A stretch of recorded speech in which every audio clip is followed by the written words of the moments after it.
everybody. Good morning and welcome. My name is Tamsin and I'm a Senior Fellow at the Africa Europe Foundation, and together with my colleague Ms. Oyinloye, who's a journalist from AfricaNews, we have the pleasure of being your moderators this morning. Welcome to the opening session. Apologies. Good morning, everybody, again.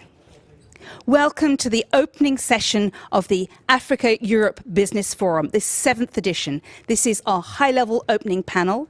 My name is Tamsin and I'm the Senior Fellow for the Africa-Europe Foundation. And together with my colleague Afolake Oyinloye, who is a journalist for AfricaNews, we have the pleasure of being your moderators this morning. Just to give you some background, the Africa-Europe Business Forum takes place every 3 years, back-to-back with the EU-AU Summit. It's co-organised by the European Union and the African Union Commission, together with African and European business leader organisations. And it's a showcase of public-private dialogue at continental level.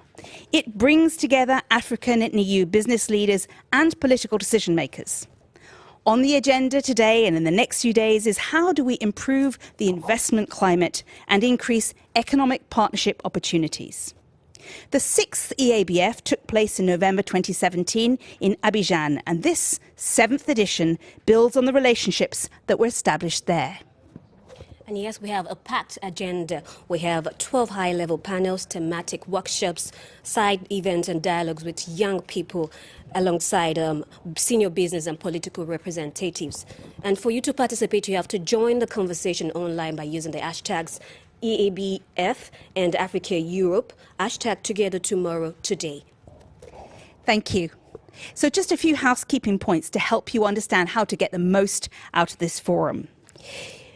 There is interpretation that is available between English, French, Portuguese and Arabic. And if you look at the bottom of your screen, you will see an icon for headphones. If you click on that, it will give you the option to select different languages. Panelists and speakers are the only people who have open microphones and cameras, but you engage with us using the chat function, and you'll find that on the right-hand side of your screen.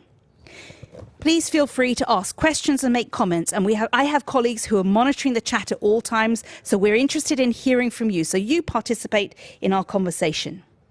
When you ask a question or make a contribution, please tell us your name and your organisation so we know who you are and who's speaking to us. When you send a message, please make sure you send it to everybody and not just attendees or panelists, and that way we can all see what you're contributing.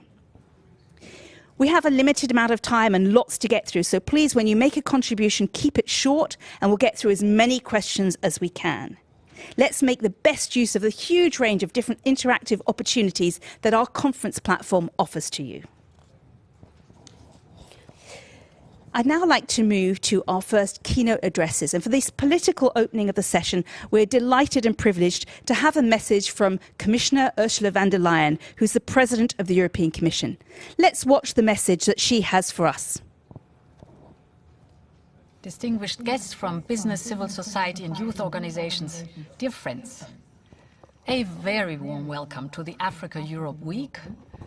In this week we will prepare the ground for a successful summit between the leaders of our two continents. And allow me to open this week remembering a great man who passed away at the end of last year.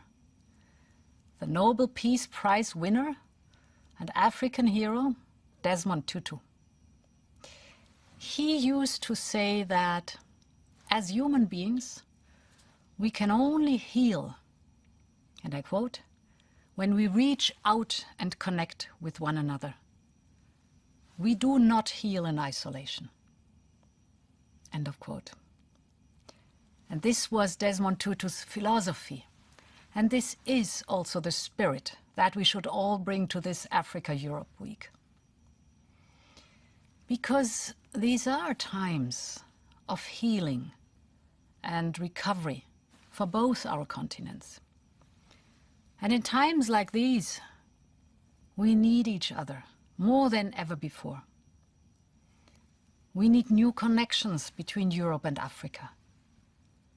And not just between our governments, also important, but mostly between the people of our continents. The private sector, civil society, and young people, they will have a crucial role in our partnership and in building a new growth model for Africa and Europe. So let me just give 3 examples. First, on producing vaccines and medicines inside Africa. Europe has contributed to COVAX with 3 billion euros, the equivalent of more or less 400 million doses of vaccine. And on top of this, our member states have already shared 130 million doses of vaccines with African countries. And we aim to bring this figure to over 450 million doses of COVID vaccine by summer. And I think sharing vaccines is caring. But sharing technologies and capabilities is even more important. That's why we have put forward a 1 billion euro Team Europe initiative to support Africa produce its own pharmaceutical products. So to bring mRNA technology to the continent. And this effort will only succeed if both the public and the private sectors contribute. For example, by improving regulations and health systems, but also by transferring medical technology, and of course, by opening facilities in Africa. Second, on infrastructure. This week, we are launching a huge global gateway investment package to support large-scale projects in Africa. Global Gateways investments will be sustainable both for the environment and for our partners' budgets. And they will strive to deliver tangible benefits for local communities. And for this, we need to engage closely with private investors, but also and crucially with civil society. It's a completely new approach to big infrastructure projects. It's good for our planet, it's good for our people, and it is also good for the quality of our democracies. And third, on skills and education. It's true the pandemic has kept 40% of African school-aged children out of their classrooms. Some of them found creative solutions. For instance, I've read about students in Sierra Leone who have used solar energy to power a small radio and follow their lessons. Fantastic. And there is a real thirst for education in Africa, and we must do all in our power to address it. At the summit, we will discuss substantial investment to reverse this damage of COVID and to give African youth the education they deserve. 2022 is the European Year of the Youth. So let us work together to make it the Year of African Youth too. And with our summit later this week, we will create new connections between our people to support Africa and Europe heal and recover. And after the summit, it will be up to the African and European people to make the most out of these new links. So speak up, put your ideas on the table. This is your opportunity to shape our partnership and to shape the world of tomorrow. Welcome to the Africa-Europe Week. Well, thank you very much for that powerful message on the need to collaborate in the key sector areas of health, education and infrastructure. We'll now hear from the chairperson of the African Union Commission, Moussa Faki Mahamat.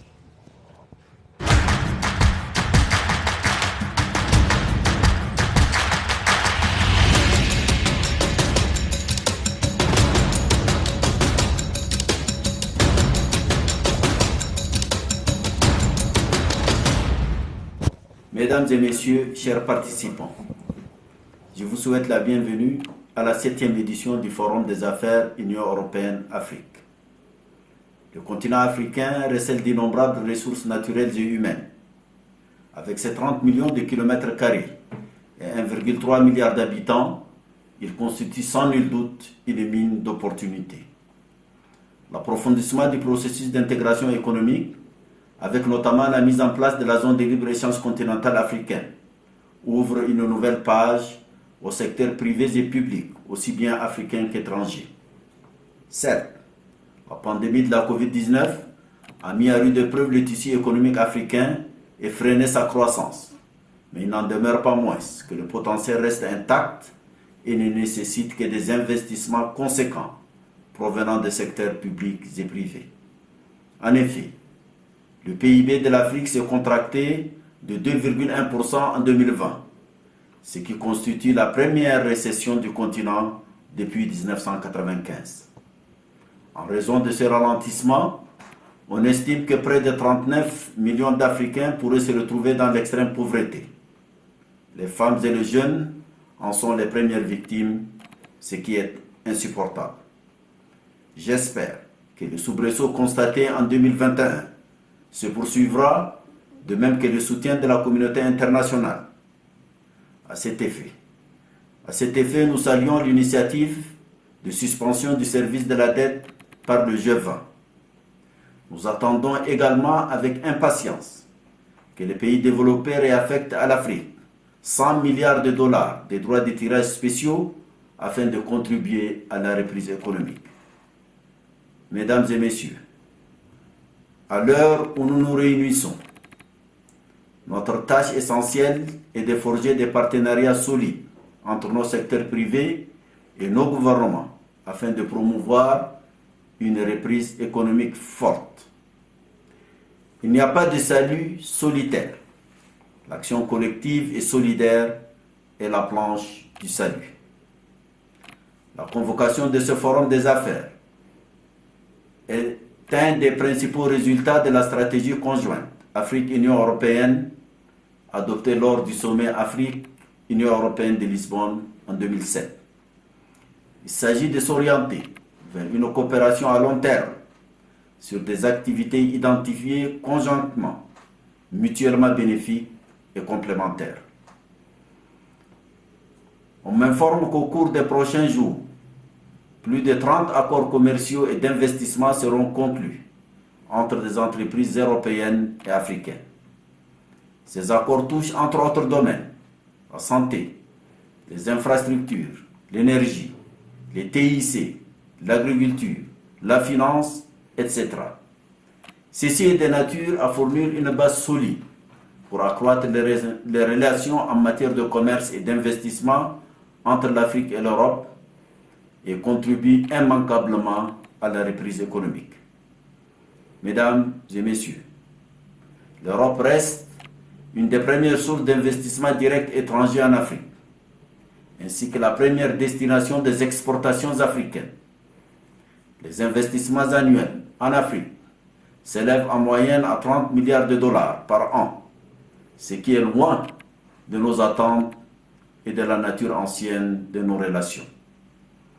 Pendant des décennies, les exportations africaines vers l'Europe ont été dominées par l'exportation des matières premières et l'importation des produits finis européens, ce qui a engendré une relation de dépendance devenue anachronique. Face à cette situation, la 35e session de la conférence des chefs d'État et de gouvernement de l'Union africaine, tenue il y a juste 10 jours, a adopté la stratégie africaine des produits de base, qui repose, entre autres, sur la création de valeurs ajoutées dans le secteur de l'agriculture et de l'énergie. Mesdames et messieurs, la zone de libre-échange continentale africaine offre des opportunités pour les investissements avec la promesse d'un retour sur investissement élevé. J'invite donc les entreprises privées européennes à investir en Afrique et à exploiter les possibilités offertes par ces grands marchés qui deviendra d'autant plus attrayant que la population africaine est majoritairement jeune et potentiellement consommatrice. Au fil du temps, la zone de libre-échange continentale se transformera en une union douanière africaine et en un marché commun africain, comme le prévoit le traité d'Abuja de 1991. Nous aspirons à une Afrique intégrée, prospère et pacifique. À cet égard, l'approfondissement de l'intégration économique est un programme majeur de l'Union africaine. La jeunesse est le facteur porteur de l'innovation et à ce titre, elle constitue le fer de lance de cette Afrique que nous voulons. J'invite donc la jeunesse africaine à prendre son destin en main en saisissant cette opportunité historique. Faisons de ce forum celui du sursaut de la jeunesse et de l'entreprise innovante et créatrice de prospérité pour tous. Je vous adresse mes vives salutations et ardents souhaits de plein succès.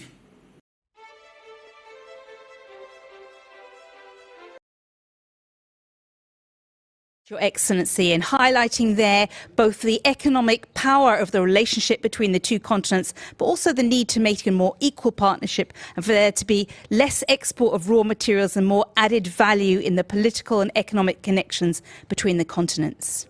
I'm delighted to introduce our next keynote speaker, who is Dr. Amany Asfour, the President of the Africa Business Council. Madam President, the floor is yours.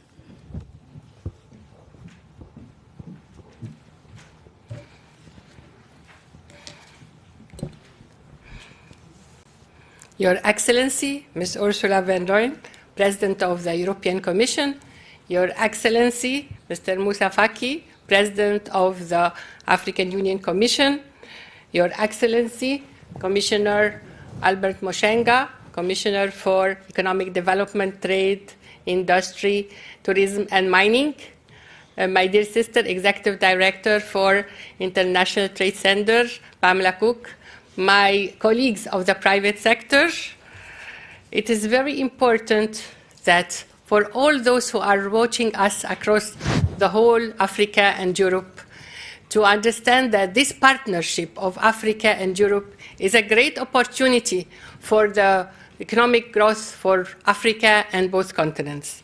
It is the Africa Business Council, the umbrella that is designed and established in line with the Decision Summit to boost our intra-Africa trade and to operationalize the Africa Continental Free Trade Area and to empower the African private sector, inclusive of all the business sectors, the private sector federations, the chambers of commerce, the Union of Industries, manufacturers associations, business councils across all over, large corporates, SMEs, women entrepreneurs and youth entrepreneurs. This is the real partnership with all the private sector. Our vision, founding vision of the Africa Business Council is a competitive, innovative, borderless Africa for trade, investment, and industrialization. That is why it is very important, this partnership, together with our colleagues of the private sector across Africa and Europe. The investment in the African continent is huge. Infrastructure by itself needs $360 billion for the infrastructure in Africa. To operationalize our Africa Continental Free Trade Area, it is expected that intra-Africa trade could be boosted by 33%. Now, across Africa, intra-Africa trade is only 16%, while compared with Europe, 60%.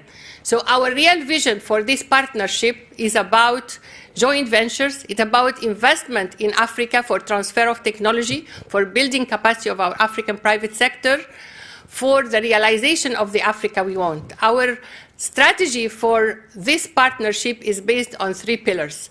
The first pillar is about private sector strengthening, including small and medium enterprises, women and youth. We heard Her Excellency Ms. Ursula saying about youth. Africa is a young continent. More than 60% of our African population is youth under 30%. So how we empower the private sector, including our SMEs, women entrepreneurs and youth, by training, by capacity building, by see how we mentorship program, partnerships and joint ventures with large corporates, by a real education, as Ms. Ursula have already indicated, investment in education. The third pillar is about policy advocacy. What is the policies, the legislation put in place, a conducive environment, an enabling environment for investment within the African continent. This is the real policy that all of us as private sector is really calling upon the heads of states to see how we have these incentives and the inclusive environment for the investment in Africa, for the empowering of the Africa private sector, for financial inclusion, for value addition, because this is actually what we need, value addition. That's why the third pillar is about product development. If we are boosting our intra-Africa trade, if we're having these joint ventures with our European colleagues, we need to have a strong African product that is meeting the standard, that is quality, that it is competitive, and that's the real partnership. How can we value add for our raw materials in Africa, as His Excellency Mr. Moussa Faki has just mentioned? Our exports to Europe is mostly 70% of raw materials, while our imports from Europe are already 70% value-added products. How can we reverse this formula? How can the Africa Continental Free Trade Area umbrella be a real boosting for our intra-Africa trade with investment with our European colleagues, but based on creation of jobs, transfer of technology, value addition, investment in infrastructure? This is the real partnership we want. Also with science and technology and linking scientific research and technology with our industrialization. This is the agenda that we need. We have a lot of scientific research institutions across the continent, but not linked actually to our commercialization of our products. Her Excellency also thought about pharmaceuticals. We need to see how we empower our African private sector to have our own pharmaceuticals, medical supplies. If you know that latex is exported from Africa, if only we keep 0.5% of this latex that we export to the world, we will have 165 million surgical gloves of latex, which Africa is imported from outside the continent. This partnership is really about building together our future, building the Africa we want, a prosperous, peaceful, integrated Africa. It's really about empowering our small, medium enterprises, our young innovators of youth, our women cross-border traders. AfCFTA and Africa Continental Free Trade Area is about having an impact on the daily life of our people, of both people of the African continent and the European continent.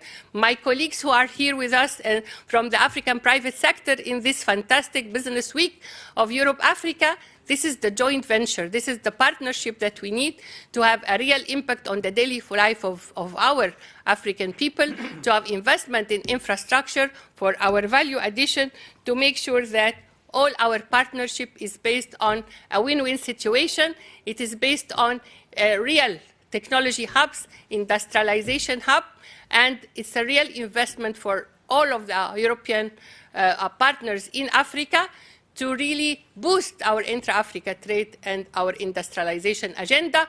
I am so happy as Africa Business Council to be in such a great business forum, joining forces in order to realize the AfCFTA, to realize the Africa we want, a prosperous, peaceful, integrated Africa, driven by the citizens of Africa. And we are the citizens of Africa and the citizens of Europe, the private sector, the civil society, and with public-private partnership with the government. Thank you very much. Thank you very much, Dr. That very strong message there. Our final keynote speaker is Mr. Pierre Gattaz, is the president of Business Europe. He will join us via a video link. It's a great pleasure to be here today at the official launch of this important week for EU-Africa relations. Representatives of the European and African Union, governments, business, and civil society have worked tirelessly over the past weeks and months. The result is a truly promising agenda with 5 days of inspiring discussions on the most central issues of EU-Africa relations.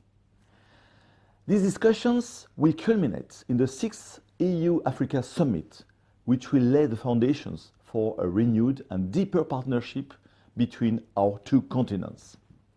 As in previous editions, the summit will be preceded by the EU-Africa Business Forum. The program of this forum is a result of an unprecedented level of cooperation between European and African business organizations. Business Europe has actively contributed to this process, and therefore I'm very proud to say that the outcome is impressive. This edition of the Business Forum takes place in the context of very serious challenges. In the past 2 years, the COVID-19 pandemic has caused unprecedented disruptions to our economies and societies. However, these ongoing challenges may also create opportunities. Let me mention just two. First challenge, the pandemic has accelerated the digital transformation of our economies, making it easier for SMEs in Africa and Europe to trade with each other. Second challenge, supply chain disruptions have driven some European companies to seek ways to diversify their sources of supply to reduce future risks. For its proximity to Europe, Africa is a natural choice. In an uncertain and rapidly changing context, a close structured dialogue between the public and the private sector is even more crucial. It helps create an enabling business environment and ensure that challenges can be transformed into opportunities. The upcoming Business Forum is an important platform for this kind of public-private dialogue. And the topics we will discuss this year will have a strong impact on future EU-Africa relations. Allow me to mention just a few. First, the integration of European and African value chains. We think that the African Continental Free Trade Area is a major opportunity in this regard. The EU Economic Partnership Agreements and Association Agreements can be important building blocks towards this end too. Second, infrastructure and connectivity. The EU recently announced the Global Gateway, which will play a key role in this context.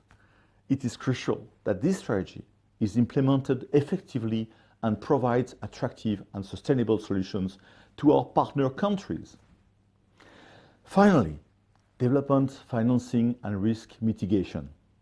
The involvement of the private sector in development efforts is essential. Business welcomes the EU efforts to leverage more private investment through its development financing instruments. In the future, we will need a stronger Team Europe approach in this area to maximize impact. Before concluding, I would like to thank everyone who has contributed towards making this EU-Africa Week a reality. Now I look forward for inspiring exchanges. Thank you very much, Mr. Gattaz.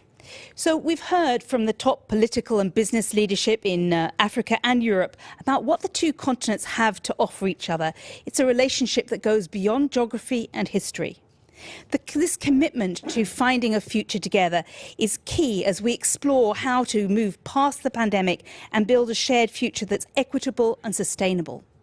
And we know that there's many of you who are joining us online, and already in the chat we've noted there's a lot of comments about how to engage with young people and build in the connections of the African diaspora. We know already there's some questions about transport and about infrastructure and how to involve young people more in the initiative. So keep your questions coming and we'll have a chance to get to them.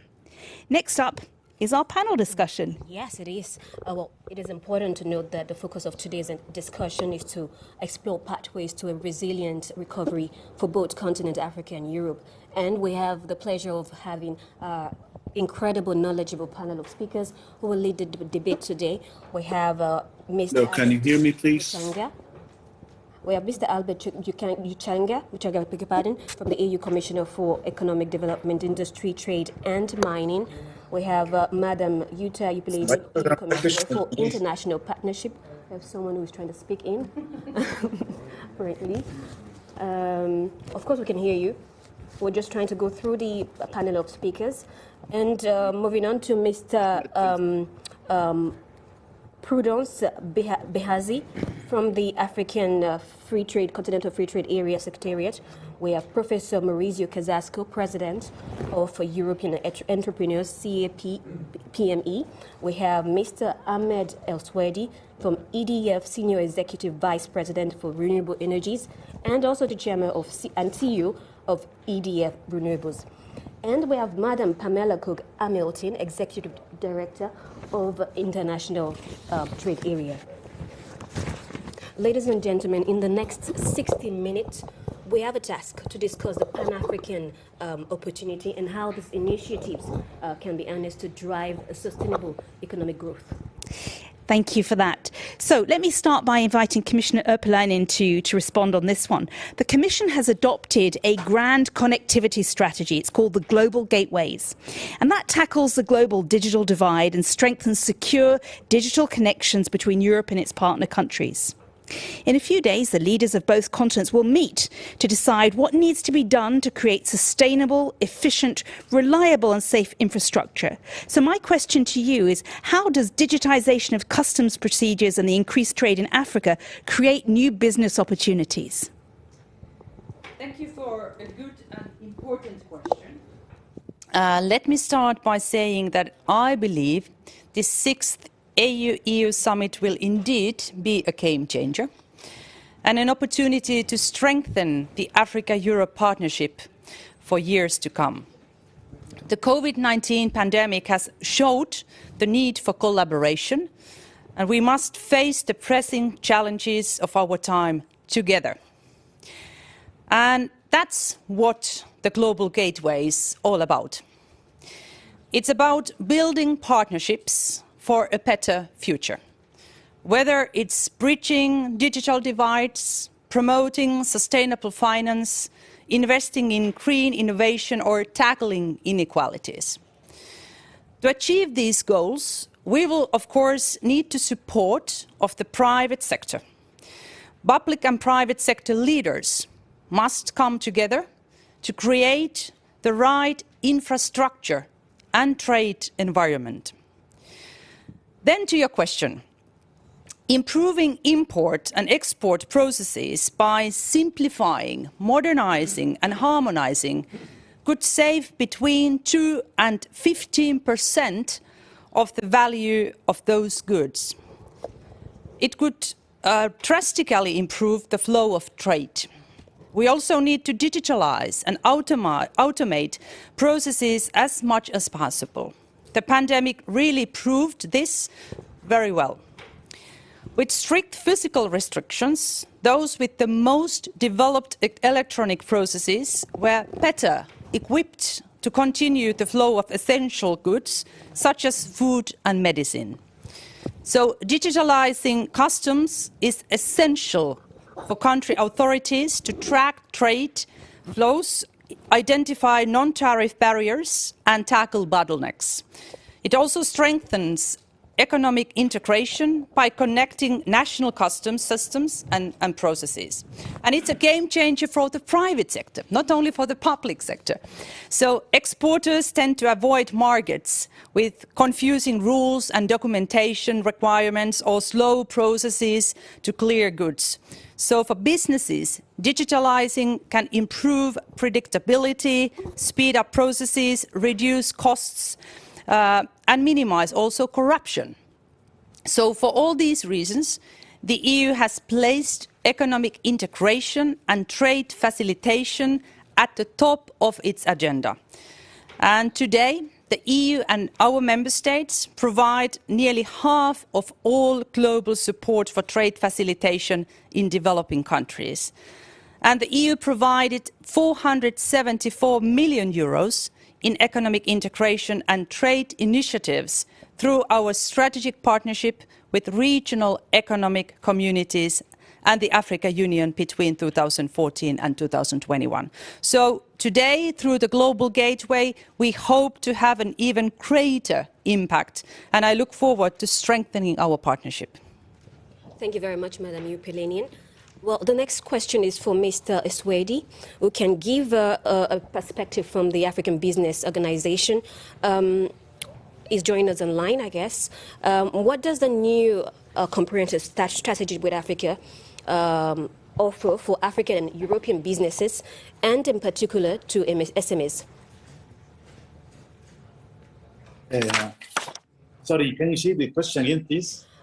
I asked, what does the new comprehensive strategy with Africa, what would it offer to African and European businesses, and particularly to SMEs? Really, I'm Ahmed Swigi, the president CEO of Swig Electric. We are investing in more than 50 5 countries worldwide as a company and as a group. One of our main interests is Africa. We have been investing now in Africa in the last, let's say, 25 years, beginning with Sudan, Ethiopia, Zambia, and all of these countries. Of course, we are honored to invest in Africa, but the gross, the investment is very slow due to a lot of obstacles which we see from the governments, slow decisions, instability, a lot of other things which really make us not easy to invest. And this is really, which is not attracting a lot of investors and a lot of small investors. And I believe to support SMEs and small investors, this is really, first you have to support the big ones to be able to attract others to invest. And this is what we see. Whenever we go to any country and we invest in it, we attract a lot of other countries to come and invest with us. And of course, to do this, we need a lot of support, either from Europe, either from the governments, either from the African Union. There's a lot of things to be done. It's very clear what to be done. Please. Thank you very much, Mr. Elsewedy, for your sharing your views. Let me now invite somebody else with a perspective from SMEs, Professor Maurizio Casasco, the President of the European Confederation of SME Associations. Professor, small and medium-sized enterprises are the backbone of our economies. So what needs to happen for a win-win partnership where socio-economic and political conditions are aligned? Professor. Bonjour. Et merci pour cette invitation. J'ai beaucoup apprécié les orateurs qui m'ont précédé pour la vision et les idées. En tant que président de la Confédération européenne et italienne des associations de petites et moyennes entreprises, je parle au nom de plus de 2 millions de petites et moyennes entreprises privées volontairement associées. Et je peux dire que nous regardons l'Afrique avec énorme intérêt. Les deux continents doivent affronter beaucoup de défis, comment favoriser la création d'emplois et le développement, en particulier pour les jeunes et pour les femmes, dans des systèmes économiquement durables. Comment stimuler la numérisation et les nouvelles technologies, les investissements dans l'éducation pour produire une croissance inclusive et assurer la cohésion sociale. Nous savons que l'économie africaine est en pleine croissance, en raison de ses nombreux jeunes désireux de réussir et de sa croissance démographique. La population passera en effet d'1,2 milliard d'habitants actuels à 2,5 milliards en 2050. L'Europe a avant tout besoin d'énergie humaine et renouvelable, idées, volonté, vente et soleil. Nous estimons que la petite et moyenne industrie privée a représenté et représente encore le modèle, même social, le mieux adapté pour relever avec succès ces défis. Mais il faut se concentrer sur ce qui est nécessaire, éviter les erreurs du passé. On prévoit un parcours de travail intense dans lequel il faudra intégrer nos connaissances respectives, investir dans l'éducation et la formation, dans des infrastructures non seulement matérielles. C'est là la meilleure base pour des relations gagnant-gagnant. Nos interlocuteurs doivent être les millions de petites et moyennes entreprises africaines, celles qui existent déjà et celles que nous devons aider à créer, qui sont semblables à celles européennes par dimension et surtout par valeur sociale. Lorsqu'on a discuté précisément de ça à l'occasion de notre récent congrès Union européenne-Afrique sur les PME à Rome et à Dakar, dans 2 jours de réunions auxquelles ont participé plus de 10 000 personnes sur les 2 continents, on a découvert quels sont les points forts d'un programme de collaboration et sont la formation professionnelle, l'esprit d'entreprise et les financements innovants qui soutiennent la capitalisation des entreprises. On n'a pas besoin de subventions trop généralistes, mais ciblées pour des programmes de formation efficaces basés sur le travail. On a besoin de petits financements pour lancer de nouvelles entreprises accompagnés par des business coachs expérimentés et d'une capitalisation intelligente. Les nouvelles technologies peuvent aider à surmonter les incertitudes réglementaires qui peuvent affecter les investissements de nos entrepreneurs. Toutefois, la coopération a un coût, la création de partenariats a un coût, la formation de génération de personnes bien formées et de nouveaux entrepreneurs a un coût. Pour convaincre les PME européennes d'investir en Afrique, on ne peut pas se contenter de parler des matières premières et des grands défis mondiaux, comme si on voulait ouvrir une nouvelle saison d'exploitation au paternalisme culturel. Il faut parler concrètement de comment réduire les risques d'investissement pour les PME et favoriser la coopération.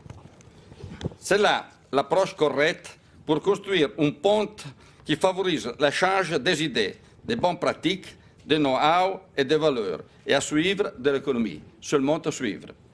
Cette approche aidera les PME européennes à arriver enfin sur un marché qui, grâce à l'accord de libre-échange continental africain, va changer la donne au niveau mondial dans les années à venir.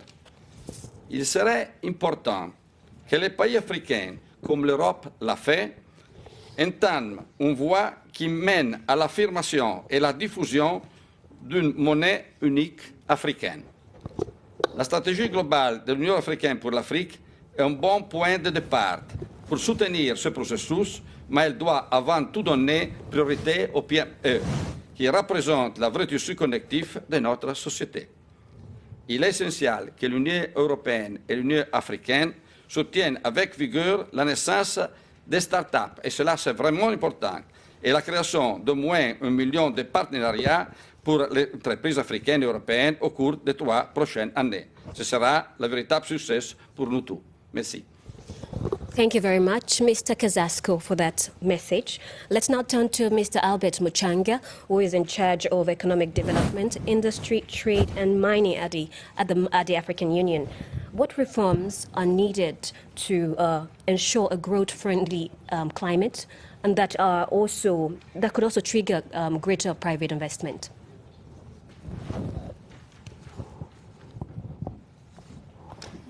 Thank you very much, Moderator. I'm very happy to be with all of you in this panel discussion. The first one is on the monetary side. It's very, very, very important. And right now, Africa is under severe stress on the monetary side. The common framework on debt treatments has not delivered. No single African country has been able to restructure, debts under the common framework. That is very, very, very critical. Therefore, we look to our colleagues in the G20 to ensure that they reform the common framework on debt treatments so that we remove the stress that the African countries are facing. There are also unutilized special drawing rights from some developed countries. Africa needs about 100 billion of that. We are grateful we received the $36.3 billion to African countries, SDRs, and they've been utilized. But over and above that, we need that extra 100 billion. And again, we look our developed country partners to ensure that that is delivered. Africa had a recession for the first time since 1995 in 2020, and we quickly recovered with a growth rate above 4%. And this year we are going to register a growth rate above 3%, but that is not enough. So the key reform measure that we are undertaking is to ensure that we attain and sustain 7 to 10% annual growth rates for the next 10 to 30 years. And we are working together with the African Development Bank and AUDA-NEPAD to commission that study. And related to that is reform geared towards structural transformation, where we position Africa to increase our share of global trade. When independence came, Africa had a 6% share of global trade. Right now, it's hovering around 2.8%. And to do that, to transform that, we need to anchor that on industrialization. There's an offer from our colleagues from Europe to integrate value chains between Africa and Europe. That is most welcome. And we hope that they can facilitate increased exports of manufactured and agro-processed goods from Africa to Europe. Another key reform area is to eliminate illicit financial flows from Africa. Annually, the figure is about $9 billion. We are glad that the European Union has partnered with us and the other key players to really improve the framework for monitoring and eliminating illicit financial flows from Africa. And that action group is supposed to start working this year, and it's most welcome. Another key area is to eliminate technical barriers to trade continent-wide. And for this, the heads of state and government this year adopted the Africa Quality Policy. And with that Africa Quality Policy, the next stage this year is to work on the Made in Africa standard. Any company that qualifies to put its label on its products will find itself competitive, because the Africans were assured of safe and high-quality products, and they'll be competitive. Finally, I know I'm going beyond. The key reform area is creating one large market. At the level of the African Union, the heads of state and government adopted the macroeconomic convergence framework, which is leading towards one African market. But our colleagues from the African Continental Free Trade Area will talk in greater detail on the project of creating one single market across Africa through the African Continental Free Trade Area. I'll stop here for now. Thank you. Thank you very much, Mr. Muchanga, for giving such a clear political and economic vision, both of the potential in Africa and what needs to be done in order to achieve it. I think that was very clear, and you've created some challenges for Europe to step up as the kind of partner that's needed to meet this vision. Let me now invite Commissioner Urpilainen to come in, because our economies and our labour markets are evolving very fast, and to meet the challenge of sustainable growth, we need people with the right competencies and skills. So what can be done to improve the capacity of our education systems and our institutions to deliver skills for life and work in a changing economy? Yes, Africa is home to the youngest, fastest growing population on Earth. By 2040, actually, it will present the world's largest workforce. So which definitely means it has incredible potential to be an economic leader, but only if young men and young women have the skills necessary to succeed in a green and digital world. Education and skills training are, of course, essential. And this is why I have committed at least 10% of the funding under my responsibility to education. The EU is eager to collaborate with the African Union member states and African education institutions to implement transformational changes. For example, our regional teacher training initiative will promote quality, well-trained and motivated teachers. Quality teachers can really drive change from early childhood to higher education. Africa and the EU can also strengthen our partnership on vocational training and skills development. Let me give two examples. First, the EU and its member states will launch a new initiative focused on opportunity-driven skills and vocational training. At country level, it will strengthen the link between vocational and labour market opportunities. It will boost the engagement of the vocational education and training schools with the private sector and other stakeholders. At the regional level, we will offer technical assistance to support best practice development, both between African countries and between Africa and Europe. Public-private partnership is key to success of vocational training and education, and we will leverage this experience through Erasmus Exchange VET programs. Second example is that the EU is launching a Youth Mobility for Africa initiative, which promotes opportunities for youth both within Africa and between our two continents. We want to invest in quality, equity and inclusivity of the African higher education to promote the continent as an attractive study destination. So this initiative will ensure a critical mass of scholarships for the next generation of African students.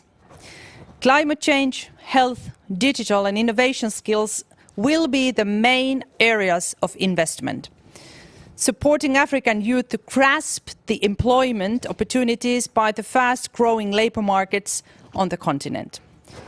So right now Africa's population is growing faster than the job market, so the EU is prioritising this issue as well. Together with our African partner, I'm happy to have my dear friend and Commissioner Muchanga here with us.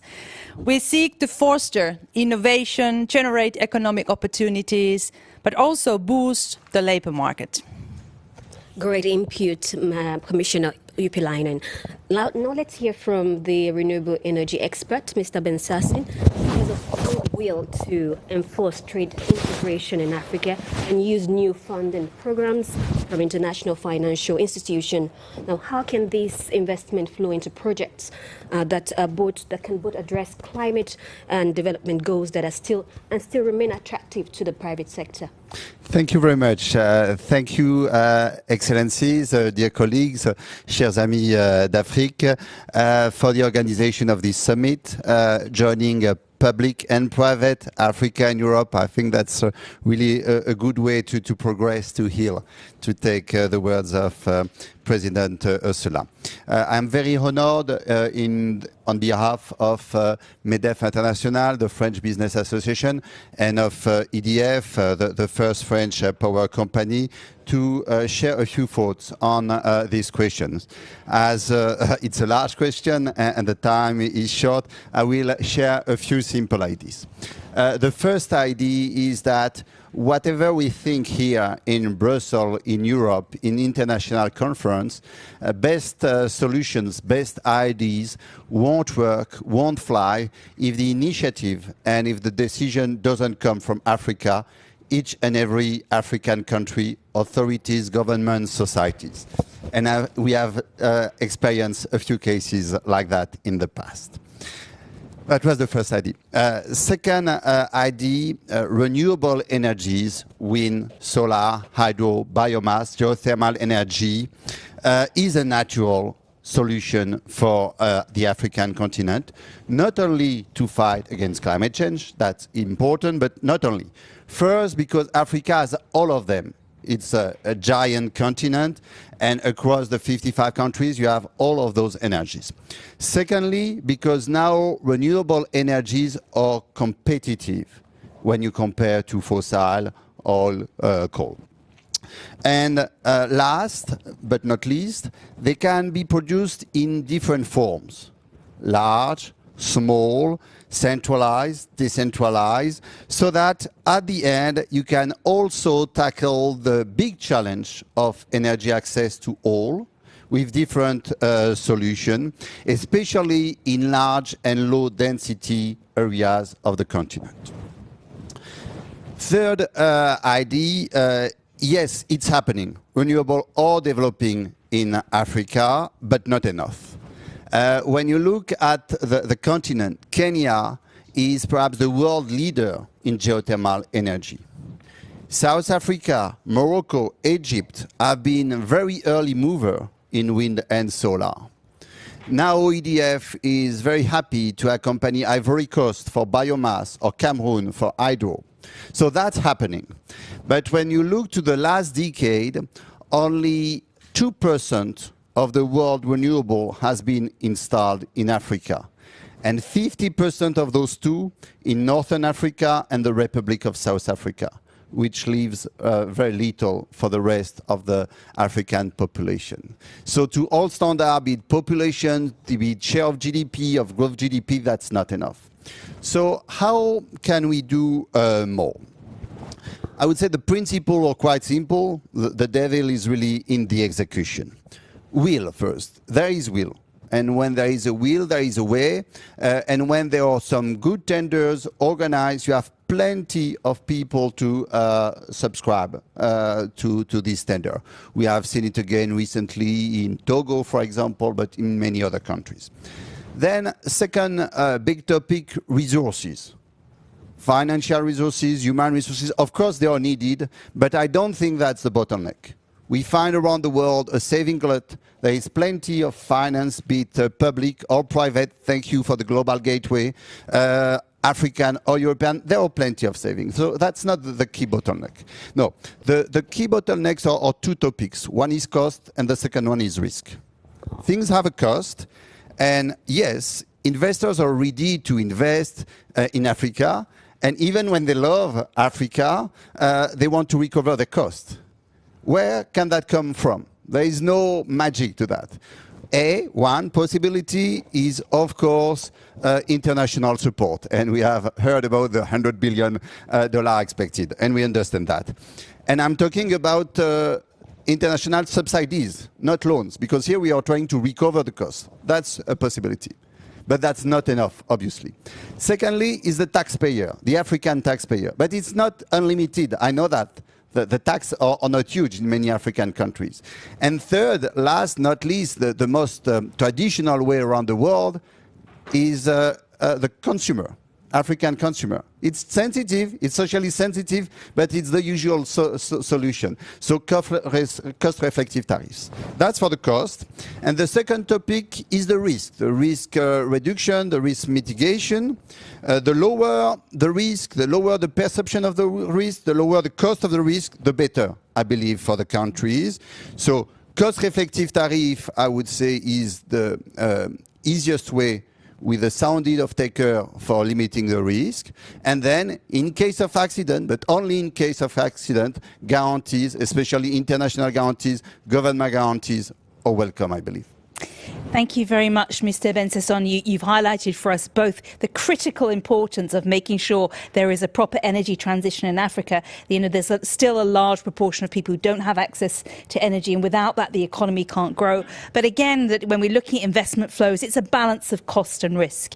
And just to say that we're keeping an eye on the chat, and already we can see there's a lot of questions coming in about how we support digital literacy for young people and for women. There's also a strong call to promote more clearly the benefits of cooperation between Africa and Europe, particularly to European audiences. They need to understand what's the benefit and how this could produce better impact. We're also now going to pick up on the issue of small and medium-sized enterprises. And I'm delighted to bring back in Mr. Muchanga, because I'd like to find out, how do we overcome the funding gap? And you mentioned the funding gap earlier, and some of our other speakers have said we need the money, the growth is there in Africa, but how do small and medium-sized companies in Africa and startups, innovative firms, how do they bridge that funding gap?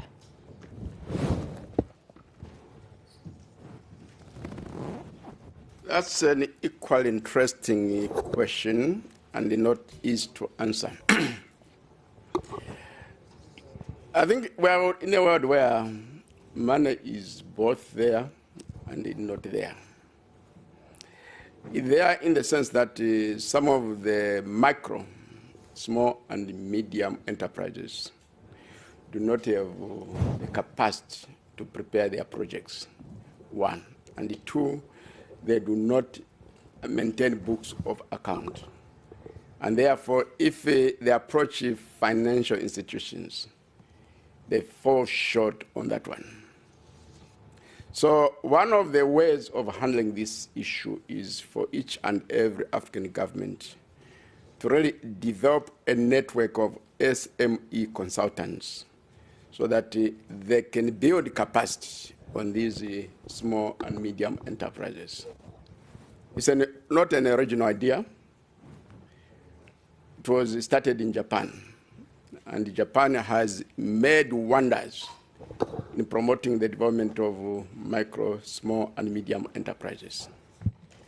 The next lever is to see if we can harness smart financing and digital banking to reach out to the lowest of these entrepreneurs. And we at the African Union have teamed up with a social enterprise called the Africa E-Trade Network. During the occasion of the African Union Heads of State and Government, we rolled out this innovative financing and digital banking initiative.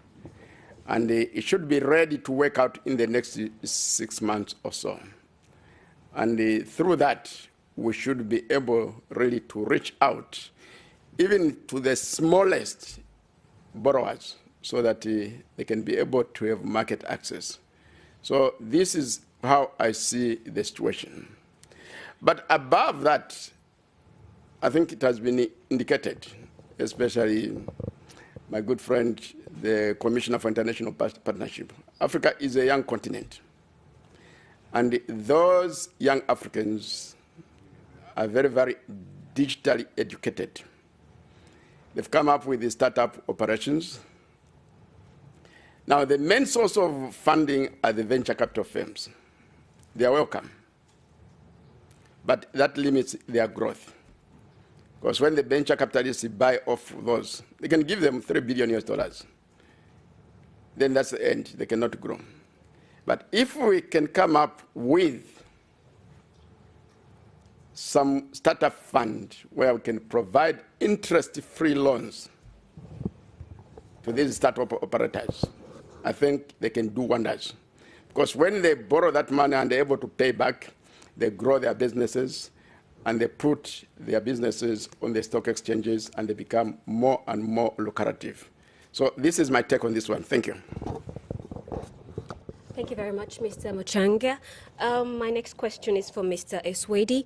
Like Mr. Commissioner Muchanga just mentioned, the AU will be bringing up banking initiative that reach out to the smallest SMEs. But how can we grasp the opportunities by green energies and green finance, I beg your pardon, and digitalization?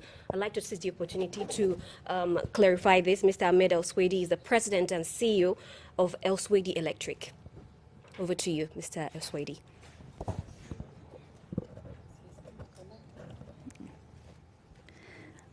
I think we may have a technical issue. So if when we manage to get Mr. Elsewedy back, we will invite him to speak on that. But let me now move on to our next panel members, and that's Mrs. Coke-Hamilton from the ITC. We've heard quite a lot about the African development and growth. We've heard about the potential. We've heard about the gaps in investment. But there's something else I think that we've been talking about, which is the value chains. Several of our speakers have talked about the need to have value chains in Africa. And now talking about how we build a vision at continental scale. Your report from your organisation highlights the economic and trade potential of raising those value chains at a continental level. What opportunities and challenges does that offer to SMEs? Thanks so much, and it's great to be here again with my friends, Commissioner Muchanga, and just meeting Commissioner Urpilainen and various private sector players. Thank you so much. It's great to see. We're going to sign a MOU with the Africa Business Council right after this, so I'm really excited to be here. Let me first start off by saying that, one of the things that we need to be very clear on, and we tend to assume otherwise, and I come from a small island state, so we tried it as well. Geographical proximity does not equate to competitiveness or automatic trading relationships. And that's the fundamental issue. I think one assumes that because it's a single continent, that, this is going to be easy. We'll just connect everybody. Unfortunately, that's not necessarily how it works. So intra-African trade is the lowest across regional trading blocks, and there's a reason for that. You can't remove trading relations and trading realities from historical antecedents. It was created that way. And so breaking a culture and centuries of established trade corridors and relationships takes time, and it will require specific, deliberate engagement and breaking down the barriers. So the first challenges, as far as we see it, are first of all trust. There are issues of trust. Trust among African countries themselves about the quality, the standards, the ability to meet the requirements. And so what we find is that there is not the willingness to actually receive or seek inputs from other African firms along the continental value chain. The second challenge is payment systems. And Commissioner Muchanga referred to this. It's a huge problem. But we hope that the new Afreximbank Pan-African Payments Settlement System will address that problem. But the inability to pay across borders continues to be a challenge. And therefore, how do we address that? The third one I'd like to speak to is trade obstacles, and also Commissioner Muchanga and others mentioned this, but it is a huge problem. 63% of African countries face massive trade obstacles. And it's not just for exporting to external countries, it's also within Africa. In fact, they're higher in Africa and within the country for export than otherwise. So you find that there are a lot of internal procedures that countries have to address, companies, SMEs especially, that they can't get around from their own countries. And then finally, I'd just like to speak a little bit about market intelligence, knowledge, branding, know-how. And that's something that ITC works on quite assiduously. So what are the opportunities? I think one way to address the continental value chain and the work that we've done is to begin to focus in a specific, targeted, and deliberate way on certain key value chains. Let's, for example, pick the winners. If you pick some winners, the rest will come along. That's always been my experience. If we go general, which we tend to do, let's just have a nice generic study that says these are all 94 nice value chains. Yes, 94 are nice, but how many can we effectively work on? So let's take pharmaceuticals. Everybody's talking about it now in the context of COVID. Yes, it's a fantastic idea, but how do we drill down to ensure that it actually works? And so what do we need to do? We need to look at the transformational impact because everybody's going to use pharmaceuticals. And we've seen what has happened with COVID and it will come again. I don't want to knock wood, but we know that we're in a framework where it may happen again. So we establish continental quality infrastructure systems across the continent. And we set up laboratories and medical systems, a network of accredited across the continent that are all interconnected. So that once someone in Egypt or someone in South Africa, a company meets a particular standard, it's met across the continent. That immediately opens up and removes the barriers and the technical barriers to trade. The second is investing in skills and targeted training. And I'm really happy that you have said that, and I will be speaking to you about this training and skills, because it is imperative that the national and continental level has the skills able to pursue this particular framework. And finally, financing. We know this is a huge issue. We have to address the financial investment logjams that exist, and how do we get them to work? One last issue, government procurement. It's a slam dunk. I'm sorry. Yes. Government procurement is one of the lowest hanging fruits that it's on the ground already. We just need to pick it up. How do we work on ensuring that government procurement, is utilized in a way that empowers all? Thanks. I'll stop there. Excellent input. Do we wait for Mr. Elsewedy or is it there?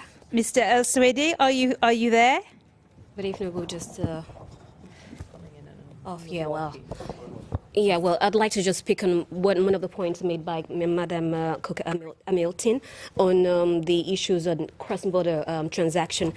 For that, I'll talk to Mr. Prudence Sibahazi, who is from the African Continental Free Trade Area. Now, the AfricaNews, has the potential, your organization has the potential to transform the intra-African trade and African-EU business partnership ecosystem. What barriers for cross-border transactions in Africa still needs to be tackled? I know she mentioned a few things about that. Can you elaborate more on it? Well, you can sit and you have the mic. Yes. Thank you very much, and good morning, everyone. I'm here on behalf of His Excellency Wamkele, Mene, who was not able to make it due to other equally important engagement.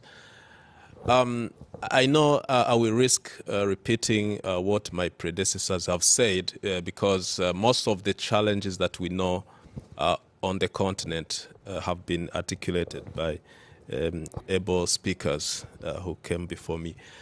But I want to make a quick reflection. One is that AfCFTA, when you look at it, today it comes as a package that can address a number of issues. And one of those, when we look at the historical background of the continent, is the lack of capacity for African producers. We have been accessing the markets all over the world. We have been granted free access to the markets, our traditional partners, the European Union, the United States of America. But when you look at the way we have utilized those markets, I think it's not an issue that we don't have access to the market. Rather, it's an issue that we are not able to produce for those markets. And we can address this matter in two ways. One, we have to look inward and see how we can strengthen our productive capacities. What are the challenges that we can address to make sure that African private sector is strengthened to produce for the market? And there is a whole list of them. With the AfCFTA creating a large market for the continent, what we are trying to do is to make sure that we focus on specific sectors that will make a difference. Our colleague from ITC has just mentioned pharmaceuticals. We have auto industry. We have agro-processing. We have transport and logistics, and a whole value chain of financial services. If we focus on those key value chains and address some of the challenges, we are going to contribute to job creation. And the recent study has revealed that we can contribute to more than 700,000 jobs annually if we focus on those key value chains. We can contribute to almost $11 billion annually to the African GDP, of which $5 billion will be contributing to boosting intra-African trade. So I think that's the key intervention number one. Intervention number two is addressing trade facilitation related issues.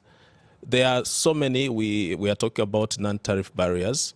We are talking about the challenge of payment systems. Currently, Africa is losing more than $5 billion annually due to the cost of transaction when SMEs are trying to transact across the borders because of the payment system and the currency compatibility related issues. And I believe, we believe at AfCFTA that some of those challenges, once addressed, we will be making a difference to what Africa has been seeing as trade relation with the rest of the world. So maybe I may leave it here. Thank you. Thank you very much. And when we introduced you, we mentioned that the free trade agreement has huge potential to transform intra-Africa trade. And you've highlighted some of the extraordinary potential, 700,000 jobs if we focus on just these key value chains. You know, and you mentioned the issue of the cost of financial transactions. That's come up amongst many of the people who've spoken about. $5 billion it costs SMEs. And I know that in the chat we're seeing messages about the challenges for SMEs, the funding gaps that they have, being able to get accelerating the development of their activities. We heard from Mr. Muchanga that yes, venture capitals will come in and essentially buy you out, but if you need the small loans to help grow so you can actually create your lucrative job opportunities, and tackling some of these barriers that you've just mentioned, Prudence, I think is really important. Now, let me invite Professor Casasco to come back in, because we're still on this issue of SMEs. This is where the huge growth potential is. And what we want to do is understand in these very welcome changes in the landscape that are going to come in from the AfCFTA, what is the role of SMEs in sustainable economic development for both continents? L'élément central de tout développement est la volonté de le réaliser. Cela dans tout le monde. Et j'estime donc que la jeunesse africaine est la plus grande ressource du continent. Les jeunes européens sont également avides d'apprendre et de rencontrer le monde, de croiser les cultures et de trouver de nouvelles idées. Mais tous deux, ensemble ou individuellement, ont besoin des outils et de la capacité de transformer leur volonté, leur créativité et leur curiosité en une activité fructueuse. Nous avons besoin de plus de créatifs de valeur. Nous avons besoin de plus d'entrepreneurs. C'est pourquoi un programme efficace pour les PME consiste avant tout à faire grandir les nouveaux entrepreneurs et à s'assurer qu'ils puissent fonctionner, créer de la valeur, résoudre des problèmes. C'est qu'on définit la valeur partagée. Il s'agit de relever les défis du développement, de travailler pour la durabilité. C'est ça l'économie durable. Les PME sont les plus résilientes en temps de crise. Elles sont les dernières à compenser et les premières à réemployer après une crise. Elles changent de produits, de marchés et de processus beaucoup plus rapidement que les grandes entreprises qui doivent d'abord rembourser des millions de prêts. Mais lorsqu'elles doivent affronter une crise, comme on a vu avec le Covid, elles sont capables de répartir rapidement avec des adaptations et de nouvelles idées. Il faut donc cultiver cet environnement de connaissances, de créativité, d'esprit d'entreprise et de valeurs partagées. Pour ce faire, la meilleure nourriture est la liberté économique et les bonnes politiques en faveur des PME. La politique nationale et régionale devrait donc s'attacher à donner plus de liberté économique et assurer la possibilité de créer facilement une entreprise, de manière informelle si nécessaire, avec des règles simples et des solutions rapides, grâce à la numérisation et à un environnement favorable. Des transformations qui doivent être traduites en solutions productives pour donner naissance à des start-up. I want to stress this point, et naissance à de nouveaux et de nouvelles entrepreneurs. Si nous suivons l'exemple de notre petite et moyenne industrie, c'est déjà un bon début. Merci. Thank you very much, Professor Casasco. I think we're going to try one more time. We should try one more time with Mr. Elsewedy for his question.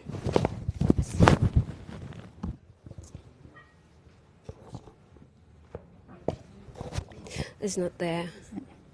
He is. We understand. We're in contact with him. We understand he's there, but we're having difficulties getting the internet connection with sufficient bandwidth to get him on screen to share. So apologies about that, and apologies to Mr. Elsewedy, because I know he would have liked to respond to the question. So we'll keep an eye to see if we can see him coming in. And this is where we end the discussion to the audience, the Q&A for the next 20 minutes. We invite the participants to send in their questions. If they haven't done so, please introduce yourself by your name, your role, your organization. Kindly keep your questions short and concise. We would like to answer to as many questions as possible. For us to be able to do so, we need to be mindful of time. And so we would also like to tell the valuable speakers that you can also, while answering to the questions, do your takeaways so that we can keep to time. I'll take the first question, which says, how can we support African and the African-European cooperation in concrete terms? Could we envisage a shared business accelerator targeting African companies supporting common communication platforms? Before we take that very question, Mr. Elsewedy is back. Welcome back again. Thank you. Thank you. Yeah, we've had some technical issues there. So Yes. my question I was trying to get across to you earlier was on green finance. How can we tap into these opportunities of green finance and digitalization? Of course, thank you much. Of course, if you can see this, all Africa now is going to digitalization. By other means, if you see that in the last, let's say, 50 years, there was no telephones and there was no landlines. Africa jumped from nothing to the mobile. And now mobile is great going all over Africa. The same thing for the banking. The banking now, there was no branches and banks everywhere. Now there is the fintech and all the transfer and all the digital transfer by money, and this how it's growing in Africa. So I believe Africa in the digitalization, it will be going very fast over even any place worldwide, especially because they are building things to cover the needs of the people. And I believe also on the green financing and the green and how we can support the SMEs. Really, to manufacture in Africa is really not easy at all. So build factory in Africa and to manufacture there is more expensive than Switzerland due to the lack of electricity, the lack of even electricity, not even green, the lack of logistics, the lack of raw materials, the lack of ports, everything that's really very expensive. So to support the SMEs, to support the industry in Africa, there must be clear support and how we can support this by in all countries to subsidize the local industries, to put some taxes over the importation, to give incentives for industry to localize. If the governments will not support the SMEs and the governments will not support the local industry, it will never come until even the end of life. Because really, investments in Africa is not easy. And whenever we go, we need local support very hard. Thank you. Thank you very much, Mr. Elsewedy. I'd like to take one of the questions, which says, Madam Urpilainen mentioned the need of skills in the future. Have they considered to leverage the skills diaspora they have gathered over the decades to maximize their skills to forge the way forward for Africa? Commissioner Urpilainen, that's for you. Thank you for this question. And I can tell that I was last week in Senegal, in Western Africa, and it was very interesting to discuss with several entrepreneurs in Senegal, but of course with the political leaders and youth representatives. And actually, many of those entrepreneurs are from diaspora. So they have studied, for instance, in France, in some other European countries, and then they have returned back to Senegal and they have started business there. So definitely we need to work more closely here in Europe with diaspora, but I also see that there is a lot to gain also when it comes to African countries to use the knowledge, experiences, but also networks of diaspora in Africa. Like I said, the education is definitely one of my personal priorities as a commissioner. We are investing a lot to education. Like I said, vocational education and training is one of our priorities. Teacher training, because there is a lack of teachers in Africa. There is a need for 19 million new teachers in sub-Saharan Africa by the year 2030. And that's why we are investing so much in teacher training. But also, I would say, we need to ensure that there is access for basic education, especially for girls. So we are working together now with the universities and different educational institutions in Africa, but also with diaspora, and I very much give a value to that cooperation. Thank you very much. Let's now pick up on another question that's come in, and I think this is a very interesting one because we've spoken quite a lot about the issue of finance, and we heard from Mr. Bensasson that it's about a cost-risk analysis, and we've got a question asking about different time frames because, you know, for the private sector, they're going to want quick return on their investment, but infrastructure can be a high-risk investment with slow returns. So how do we encourage the private sector to engage in this area? Mr. Muchanga talked about the need for, I think, 100 billion investment in infrastructure. Mrs. Cook-Hamilton, maybe I can invite you to respond on this. How do we encourage the private sector to take these high risk but long returns? And I see Mr. Bensasson wants to come in as well. Go ahead, Mrs. Hamilton. Thank you so much.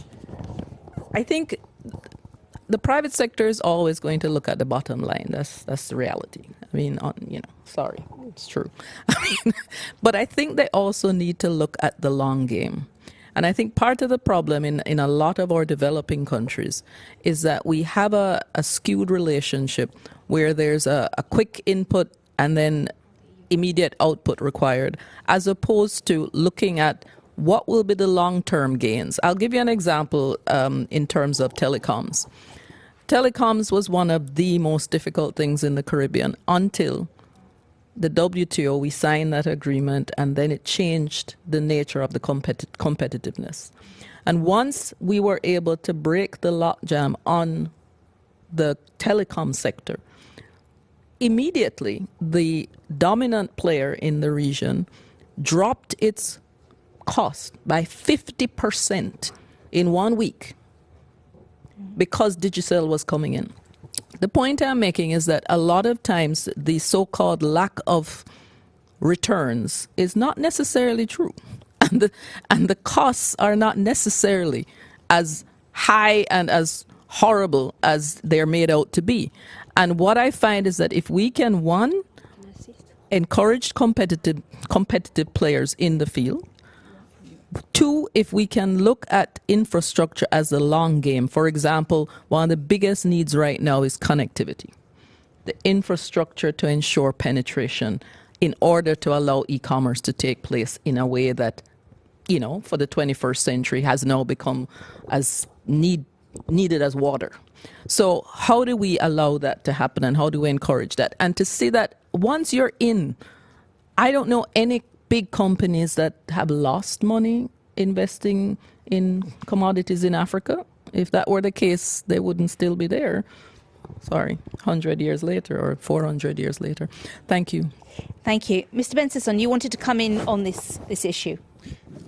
Yes, on the long-term aspect. First, by the way, I've worked for both public and private sector, so I do respect the importance of both. There are a lot of public goods, and education is one of the first. So certainly, I think we need to team up, and that's the benefit of such forum to join forces. And yes, I also agree that competition is good. I've discussed the benefit of tenders. So yes, competition is good. It helps to reduce the costs. It helps to eliminate some rents if there are any. But we are investing for the long term. When you talk about energy, when you talk about renewable, but it's the same for telecom, we are investing for 10, 20, 30, 40 years. So yes, we are long-term investors, and we are quite proud of that. Parallelly, we need, because it's very long-term and because there will be a lot of, I would say, political evolution on those 30, 40 years, some safety. That's where I mentioned the importance of the state of law, respecting the contract, having good off-taker, having solid partnerships to reduce the risk or the perception of the risk, and hence reduce the cost of the risk. Okay, I think the next question will be for Mr. Commissioner Muchanga, which is asking what EU wants from EU. It says how the EU can assist in a sustainable circular recovery in Africa, and in fact, base all its collaboration on those principles rather than an extractive economy.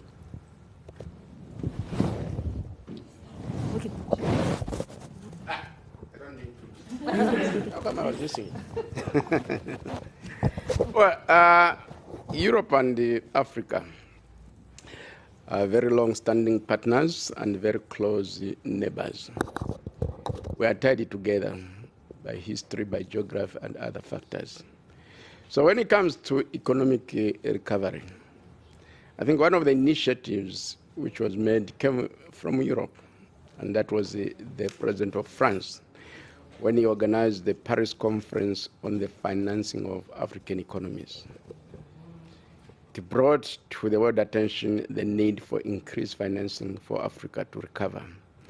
And the figure that emerged from that conference was somewhere between 285 to about 400 billion US dollars between now and 2025. The immediate funding has been given. These are the SDRs, about $33.6 billion. Well, each and African country has received that. The next one is the 100 billion. The pledges were made. China has said 25 of her SDRs would be devoted to Africa. France and Portugal made commitments at the Paris conference, but other European countries have not yet come forward. So we'd like to see more response from the developed countries of Europe to this 100 billion US dollars. That is very, very, very, very, very vital. And related to that, which was in my statement, is debt restructuring. The G20 came up with the common framework on debt treatments. And again, and repeat, as I'm speaking now, not a single African country has been able to restructure its debts on the basis of that common framework. It's not working. It requires to be reformed. I'll end by saying that we welcome the global gateway that has been announced by the European Union towards the world, and a great portion of that is going to go towards Africa, understand about 170 billion US dollars. If we can use that money to really focus on projects that can generate jobs, that can generate high rates of economic growth, then well and good. And this conference is going to reaffirm the long-standing friendship between Europe and Africa, and both sides value that friendship. Thank you. Thank you very much. We've got a question, I think, that I would like to address to Dr. Asfour. We've got a question looking about how we create value, and particularly looking at value chains.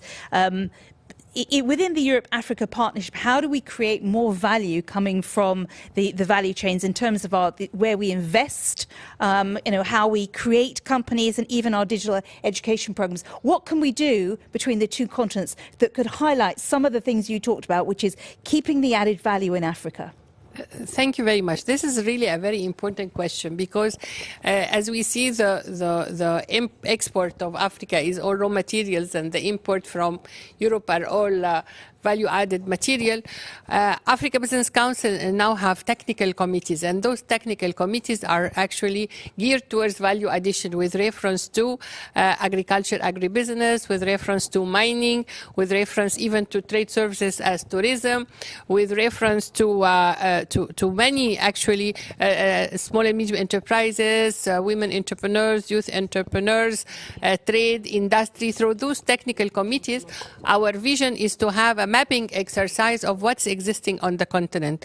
We have all the huge resources across the whole continent for all the minerals, all the arable land. 60% of the arable land are not used.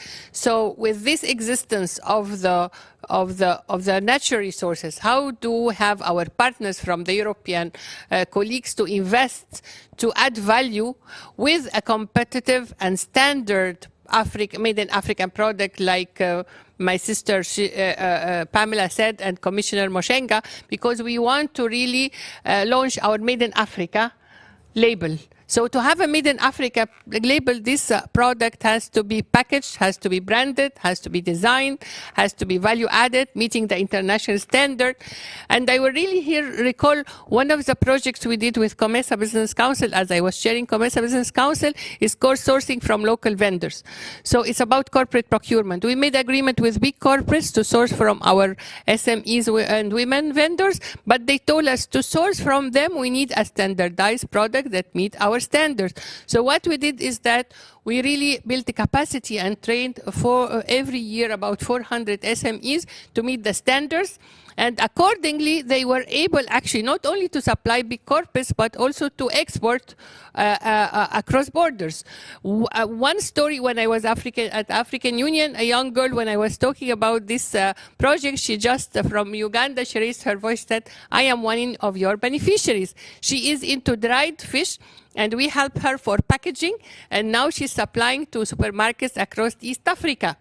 So it's very important to see how we really make sure that the value addition that have an impact on the daily life, even of our women entrepreneurs, our young, because the SMEs is the backbone of our economy. Our youth is a youth continent. Our women are the majority that's working, for instance, in agriculture. How we really build the capacity of this private sector.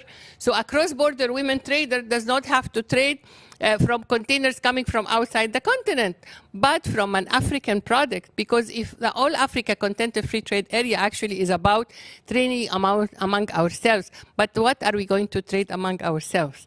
We need to trade a strong, competitive, quality African product. And we have all the facilities, we have all the resources. What we need really is real investment from our European partners. ITC is there to help in building the capacity of our SMEs and women and youth. Africa Contented Free Trade Area is there to see how they push for the whole implementation of AfCFTA. Commissioner Muchanga is really supporting the private sector, the youth and the women across the continent. So all the stakeholders are here. What we need is to link our scientific research institutes. Now it's in Europe, transfer of technology, how we invest, our partners from European sector come and invest.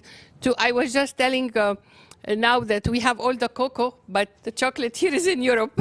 We need to have actually part of this chocolate. We have all the minerals and we have all the diamonds, but it is cut here in Europe. How can we build schools to cut the jewelry? I mean, this is one from Madagascar, this jewelry that is done in Madagascar.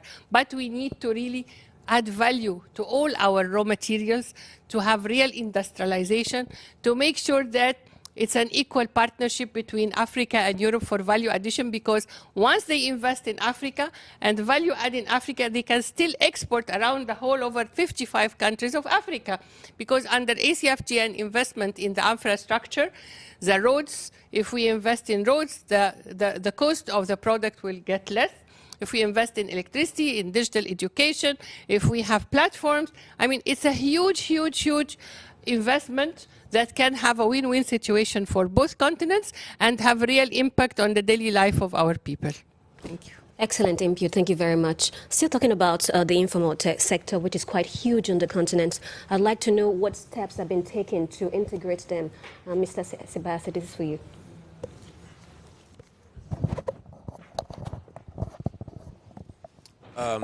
There is a lot of ongoing initiatives, which I think are going to contribute to integrating informal sector into the formal sector. When you look at the AfCFTA legal instrument, one of the key elements of it is Annex on Trade Facilitation. And that annex, it not only looks at facilitating trade, international trade, imports and exports from big trading partners, but it also looks at informal cross-border traders. And we have what we call simplified trade regime. Simplified trade regime means if you are trading across the borders in a volume of, let's say, less than $2,000, the total value of the products, how can you be facilitated to cross the border without going through the cumbersome procedures of meeting rules of origin requirement, SPS requirement, because those are goods that are being traded in the neighboring communities. So that simplified trade regime, which we are trying to replicate across all African borders, is going to contribute hugely to integrating informal cross-border traders into the formal trade. The other initiative which I can mention is the corridor approach. Today we are working with Trademark East Africa to improve the Abidjan-Lagos corridor. And this is very important because when you look at a corridor of about 1,800 kilometers, to cross that corridor, it can take up to a month, 21 days. But when we look at best practices, let's say in East Africa, where Trademark has been in operation for quite some time, they've been able to reduce the number of crossing the northern corridor from Mombasa to Kigali from 21 days to just 4 to 7 days. So we believe that's one, again, experience that we can replicate across the continent. If we succeed on Abidjan-Lagos corridor, then we can look at the Central Africa's corridor. We can look at Southern African corridors. And by doing so, we are contributing to informal cross-border trade in those regions, because it becomes informal because the laws are not friendly to them, because of the procedures are not friendly to them. So they try to use what in my region we call panya roads, those informal roads that will make their life easier. So those are the two initiatives that I can mention. I think the other one is building the capacity. That's very important. I like the point that Amany has just made. How can we strengthen our SMEs to comply with the requirements of international market, the requirements of standards, the requirement of the quality of the products? Because once you have built their capacity, then they will not have a challenge of complying with the requirements of the market. They will not have the challenge of evading either the customs officials or evading other government officials at the border who are there to enforce the rules of trade. Thank you. I just wanted to follow up on Prudence said about the issue of quality, and I think it connects directly to the next question about how can the EU improve on non-tariff barriers. The issue is not so much the EU improving on non-tariff barriers, is how do we, sorry, I was going to say we as Africa, but I'm Jamaican, so we're like 400 years away, but, we're connected. The point is we have the single largest standards map on ITC as a global public good supported by the EU. And it provides, I think, over 300 voluntary sustainability standards that companies can look at and know what's required in which market and how they can meet the standard.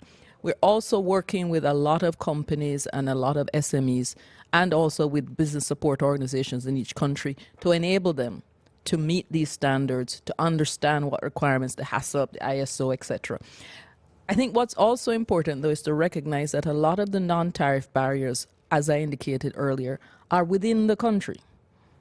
So it's not just about the standards externally. It's also the standards within Africa that need to be harmonized, and also not just harmonized, but that each SME can actually meet them. So it's a two-tiered approach. It's both internal and it's external. And I think both need to be done concurrently. Thanks. Thank you very much. And as you said, the next question that's come up is, what we can do to address the non-tariff barriers. And let me invite Mr. Muchanga. Perhaps you'd like to reflect on this. We've heard that there are challenges to trade. They might be technical, they might be digital, they might be getting payments, etc. But when you look at strategically where you're going, how do you see the focus of the African Union in reducing the non-tariff barriers? I think that will be very, very short. That question is better answered by our colleague at the African Continental Free Trade Area. When we handed over both negotiations and the implementation of the agreement, one of the instruments that we established was an online mechanism for monitoring, reporting, and elimination of non-tariff barriers. I think he can take it from there on where they are on that instrument. Thank you. Thank you. Prudence, would you like to briefly comment on this? Yes, thank you, Commissioner. We've been working together on this journey since 2015. We've been able to come up with Africa continent-wide monitoring, reporting, and elimination mechanism for non-tariff barriers. If you go to the link Africa, it's tradebarrier.africa, tradebarriers.africa. You will be able to see how the mechanism works.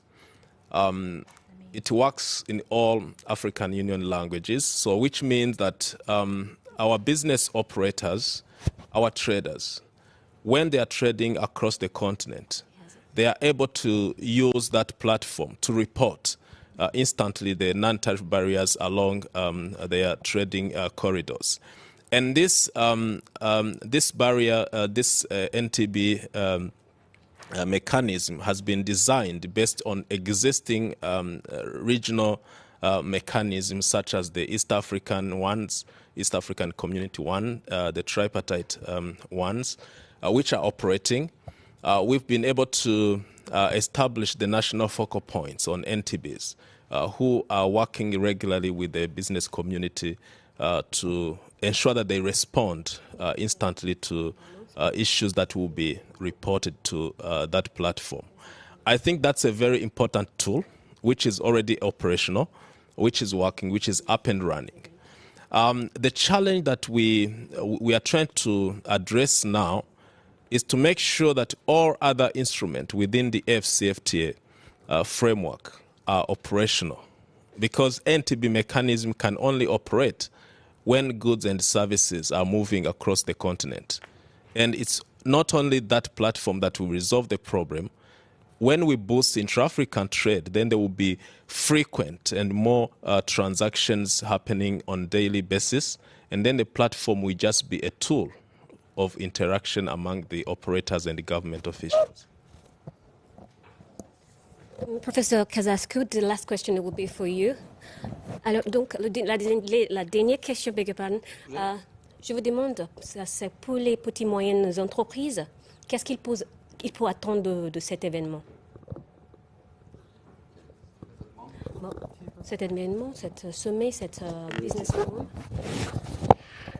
Mais je pense que les moyennes entreprises peuvent attendre beaucoup d'opportunités parce que j'ai déjà dit que la position culturelle, économique et sociale de la dimension c'est la même de la situation africaine. Alors je pense qu'il y a une grande opportunité pour cela. Oui. Justement, comme Monsieur Commissionnaire Muchanga a dit tout à l'heure, sur les initiatives bancaires qui vont être lancées. Non, this is for you. I'm just trying to explain to him, perhaps. There are other signings. Peut-être il y a des signatures qui vont venir dans l'avenir, on ne sait pas. Voilà. Donc, on a tout couvert. Merci beaucoup pour votre input. Thank you very much for your input. Thank you very much all to the panel, and it's been a really interesting and exciting exchange. My challenge is to sum up in 2 or 3 minutes the richness of our exchange, but let me just note down a couple of points. I think there's a huge amount of optimism that's been expressed on this panel, and a sense that this is really groundbreaking, that the pandemic has focused the minds, as we've heard, on certain value chains, and pharmaceuticals and healthcare has come up as an obvious win-win, an area where we need to be urgent. But there's a clear understanding of both the investments needed. There's already an identification of where that money should come from and how it needs to be invested. The potential for economic growth in Africa is very clear. And I think also we got this very strong message that about leveraging the value and the production in Africa. The Made in Africa is a quality label for companies to aspire to that allows them to trade within Africa, that will be strongly boosted by the free trade agreement. But then they can export and it becomes a globally more interesting place to invest and trade with. So I think the sense that I've picked up from this panel is there's a huge amount of potential and opportunity. Africa is a young continent. That means we've got to develop a lot of jobs for the future. Young people need to enter the job market. So there's a gap there for education and skills, and we heard about that, developing the competencies. We heard wonderful stories about, how if you build capacity building and training, then people are able to use their small businesses to open up new markets. There was I think it was when Mrs. Coke-Hamilton mentioned, public procurement is a low-hanging fruit. Let's go for that. And I had nods and yes from this side of the panel. We certainly know that here in Europe. Public procurement, this is money spent by local and regional authorities, is 14% of our GDP. And if you think about that for Africa, if that was actually harnessed to support, as you mentioned, local businesses and to provide incentives, and that might mean capacity building, the training to allow them to do it for women, it's really a win-win. So I think we heard in this panel lots of interesting opportunities, and we heard right at the beginning the messages from the political leadership about how they see this as a critical moment to refocus the relationship between Europe and Africa. We've heard quite a lot about the money. We've heard the money is both there and not there, in that it's hard for SMEs, it's hard for micro-enterprises to get access to it. But we've also heard that there are investors looking for a place for good returns, and Africa is a place for that to happen, but we need to get the cost and risk balance right. We had some mentions in the chat about the importance of long-term political stability, and that's a problem actually even in Europe at the moment, but as well as in Africa. So that's what we need to make these big infrastructure investments. We need it. We heard again about we've really got to get energy and connectivity right, because that's both for people's lifestyles, but also to get the products moving across borders and services. We also heard strong messages from Mr. Muchanga, the recognition of the structural changes that need to be put in place. Not only are we talking about setting out the investment opportunities, but also tackling the dirty money, the illicit flows, making sure the money that is in Africa can be used for the benefit for its citizens. So I think I heard strong messages about confidence in the relationship between Europe and Africa, an opportunity to move forward. And I think that was a really great start to our business forum. Thank you all. I'd really like to say that it's been a real privilege, and thank you for engaging with us in the audience. We know there were about 17,000 people who signed up to be part of this. Now, this is perhaps the one benefit of it being a virtual event rather than a physical event. Unfortunately, we can't see all of your faces, but we know you're there, you've engaged in the chat, and you've shared with us, so we know our reach is very large and there's a big interest. I just would like to pass over to Afolake now. I think there's not much to say. Thank you, big thank you to the audience. It's now time to see the signature ceremony videos.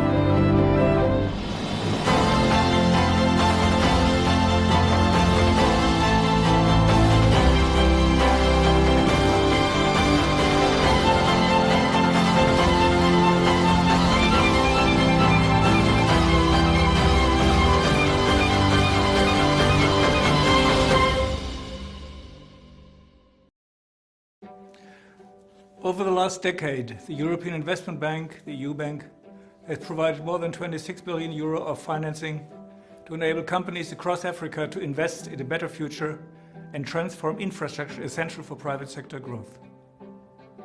This is helping thousands of entrepreneurs and companies across the continent to innovate, adapt to a changing climate and create jobs, and overcoming the challenges unleashed by COVID. Ahead of the first EU-Africa summit since the start of the pandemic, at EIB we have launched a new dedicated arm, EIB Global.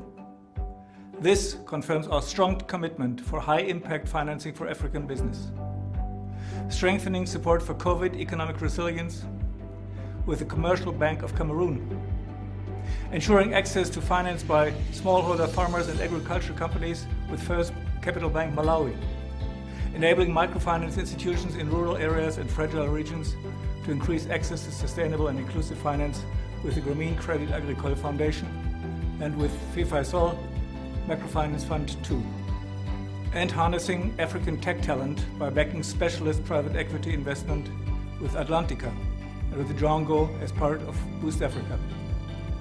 Strengthening cooperation with partners across Africa is crucial to unlock business growth. EAB Global, as part of Team Europe, looks forward to backing African business together.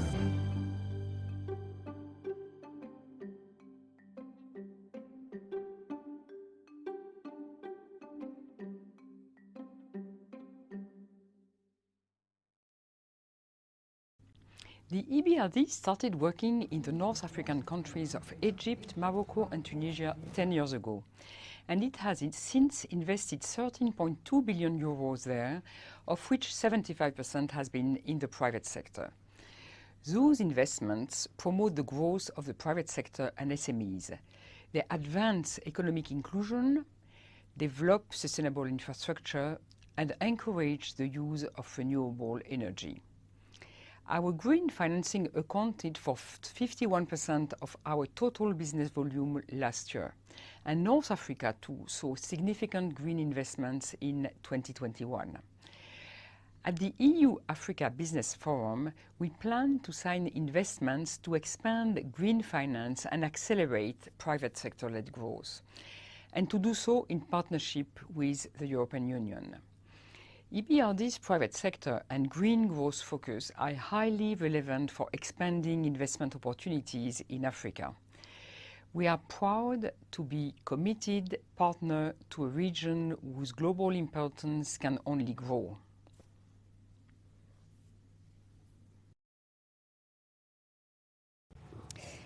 Thank you. And as you've just seen, the European Africa Business Forum is not just a place for talking, it's a place for deal making. And there we've seen examples of some very major deals that have been signed. And there's the equivalent of about 750 million euros worth of investments and deals that are being signed in the process of this summit. And I'd like to say on your behalf a very warm thank you to the members of the panel who've shared their insight and their expertise and answered all of your questions. It's been a long process to get here. Just to give you an idea, to get here and to have all these different events, we have 12 big thematic activities that are happening as part of this activity. And those 12 working groups have had more than 500 people have been meeting, often weekly over the last few months, to prepare the content to make sure that each session is focused and has the right expertise. We've got over 120 partners who've been part and have organised 200 side events. We've got business to business, we've got business to government and other showcase activities. There's about 40 hours a day worth of programming and materials over the 5 days. That's going more than 60 hours over 3 days when we're broadcasting our own online events. So I mentioned earlier, this is creating a lot of buzz, there's a lot of interest. People see the relationship between Europe and Africa as being relevant and key. And we invite you to spend time with us in the next few days at the Europe-Africa Business Forum. Please make use of all the networking facilities we have on the platform. There's a system that allows you to ask to meet individual people, to set up business relationships and to create new networking opportunities. So the fact that we're not physically together doesn't mean we can't find ways of creating the new relationships that are so important to oil the wheels of business.